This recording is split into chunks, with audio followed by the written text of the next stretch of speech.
Hello traders everywhere, Jeremy Lutz coming to you from the digital studios of Market Club.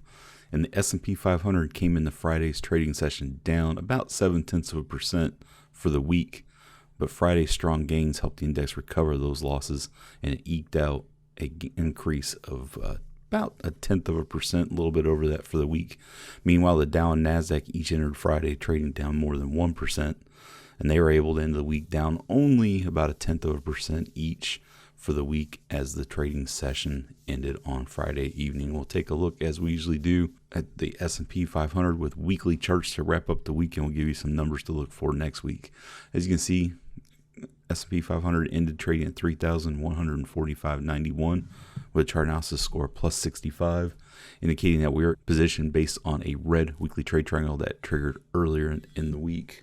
Key level to watch moving into next week will be 3,154.26. A move above that level would issue a green weekly trade triangle, indicating a move back to a long position for the S&P 500. Dollar index had a rough week, down about 0.6%, trading at 97.68, issuing a red weekly trade triangle at 97.67 this week, pushing the chart analysis score to -70 back into a sidelines position. Key level to watch would be 98.54. A move above that level would issue a green weekly trade triangle, indicating a move back to a long position for the US dollar.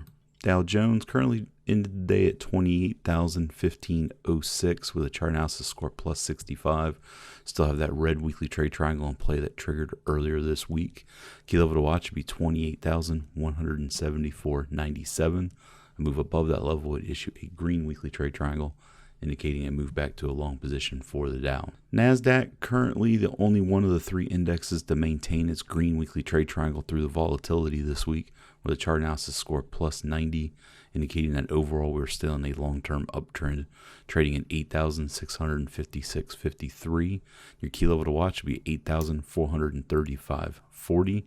A move below that level would issue a red weekly trade triangle, indicating a move to a sidelines position for the NASDAQ.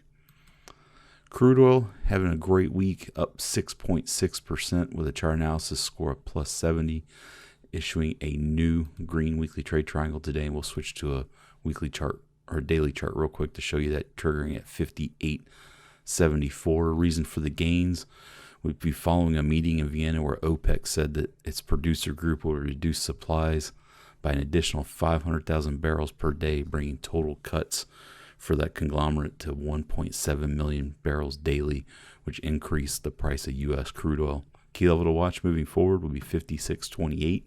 Move below that level would issue a red daily trade triangle, indicating a move back to a sidelines position for crude oil. And we'll take a look at gold on a weekly level. Down about 0.3% on the week, trading at 1,464.70 with a chart analysis score plus 55. Indicating that overall we're still in a long-term uptrend for gold, but the short-term trend is down. Key level to watch would be 1,489.90. A move above that level would issue a green daily trade triangle, moving back to a short-term long position for gold. We'll move to Bitcoin and wrap it up. Finish the day up about 1.2%. However, on a weekly level, it's down about 0.2%, trading at 7,498 with a chart analysis score -90, indicating that we're still in a long-term downtrend for Bitcoin. However, your key level to watch is a little bit closer at 8,631.60. Move above that level would issue a green weekly trade triangle, indicating a move back to a sidelines position for Bitcoin. With that, every success. Have a great weekend, and I'll be back next week for some market updates.